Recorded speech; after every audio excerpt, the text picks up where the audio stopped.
In the next room, the laughter, joy, and lively conversations continue while I sit in silence, lost in my own thoughts. My heart is heavy with a longing that I can't shake off, and a whirlwind of questions spins endlessly in my mind. But there's one question that echoes louder than the rest, and it's aimed at her. How could a woman who claims to love be so cruel? Or was it never really love at all? It all began like a scene from a fairy tale. Our meeting, that is. It was in the theater at a play called Love and Betrayal. At the time, I didn't realize the significance of the signs that fate was sending me. But looking back, it feels as though the title of the play was a prophetic symbol for what lay ahead in our relationship.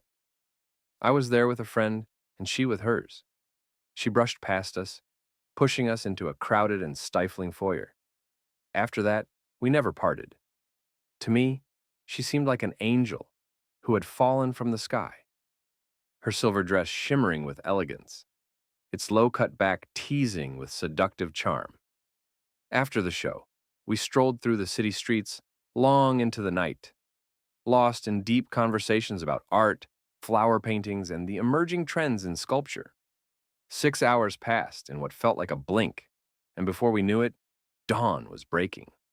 I walked her home, and we made plans to meet again the following day. The moment of truth arrived, and as promised, we met. The date unfolded as expected. A movie followed by a cozy cafe, and then a leisurely walk through the park. We ended up back at my apartment, where the evening, initially innocent, gradually turned into a night of passion and everything that followed. The morning light found me feeling like the luckiest man alive, convinced that I had captured the bird of happiness in my hands. But as it turned out, nothing was as it seemed. 2 months into the relationship, I began to sense that something was changing. I could feel it in the air, a distance between us that I couldn't explain. And soon enough, I knew that I couldn't let it drift any longer. I was ready to take the boldest step of my life. I arranged a romantic dinner at a fancy restaurant, complete with champagne, and as planned, slipped a ring into her glass. Getting down on one knee, I poured my heart out. And when I looked up, there were tears in her eyes. She said yes. The rest of the evening slipped by as we discussed the upcoming changes, how to organize the wedding, the guest list, the menu, and all the little details that go into making such an important day come together. It all felt so surreal. A month later, we were standing at the altar, surrounded by family, friends, and colleagues from both sides.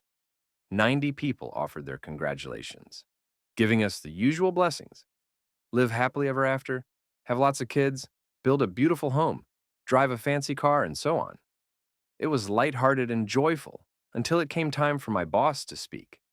He rose from his seat, glass in hand, and began his toast loudly, his voice carrying across the room.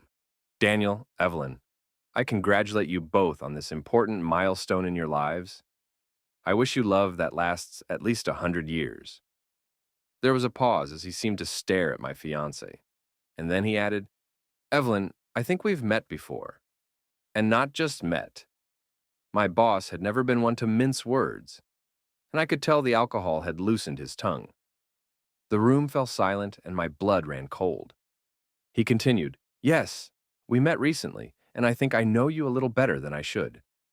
My relatives quickly intervened, pulling us apart before things got out of hand. I was furious. I stormed over to my new wife, and when she saw the look in my eyes, she recoiled, sinking into her chair, too terrified to move. All she managed to say was, I'm sorry. I'm so sorry. Tears welled up in her eyes. If she were a man, I would have hit her. But no matter how angry I was, hitting a woman is something I could never do. So instead, I simply said, I'll file for divorce myself. Don't worry about it. I turned around and headed for the exit.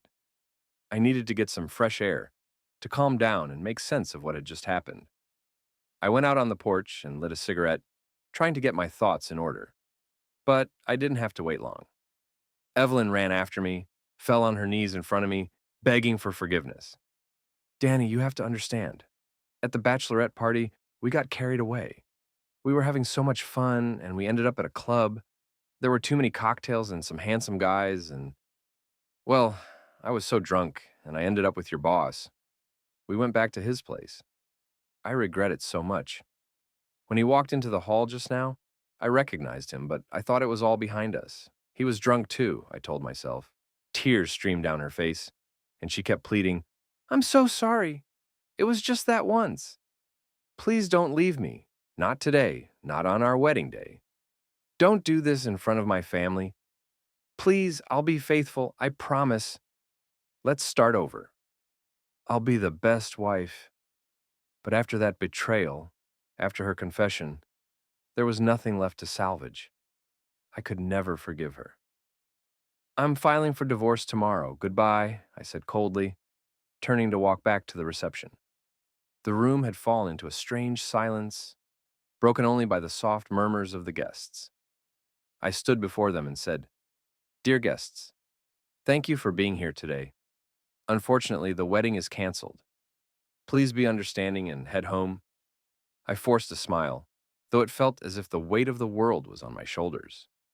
After that, I called a taxi, went back to my bachelor apartment, and filed for divorce that same day, right after submitting my resignation. The process was swift. In the blink of an eye, my marriage was over before it even had a chance to begin. Years have passed since then. Recently, I heard from Aunt Jana's neighbor that, due to a massive shortage at the head office of the company Evelyn had worked for, she was arrested and is still in prison to this day. Meanwhile, I remain a bachelor with one firm belief in my heart. All women are traitors. Cheating Secrets podcasts like me